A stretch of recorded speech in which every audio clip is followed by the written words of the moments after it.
বাবার দেশে যাব তাই কাপড় গোছাচ্ছি। বাবার দেশ কেন বললাম জানেন? যখন বাবা মা থাকে না ওই বাড়িটা আর মেয়েদের বাড়ি থাকে না, এজন্য বাবার দেশ বললাম। বাবা মা যেই মেয়ের নাই ওই বাড়ির রাস্তা ওই মেয়ের জন্য চিরতরে বন্ধ। আর যদি মা থাকে, মা থেকেও তেমন একটা উপায় করতে পারে না, তখন সবকিছু ভাইয়েদের হয়ে যায়।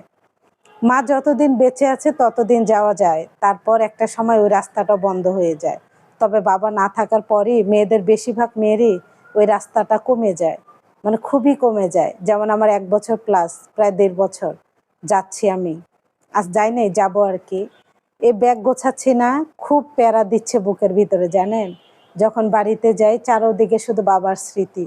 ওই ভাঙা বাড়িটাই না আমার কাছে অনেক বেশি প্রিয়। মানুষের রাজপ্রাসাদ আছে, ওগুলো দেখে আমার কোনো লোভ আসে না। আমার বাবার ওই ভাঙা বাড়িটা আমার কাছে অনেক বেশি প্রিয়। এজন্য আমি বাড়িতে যেয়ে বেশি দিন থাকি না। তো খুব ইমোশনাল হয়ে যাচ্ছে। আর যদি বাবা বেঁচে থাকতো, এই খুশিটা আর একটু বেশি আনন্দ হতো।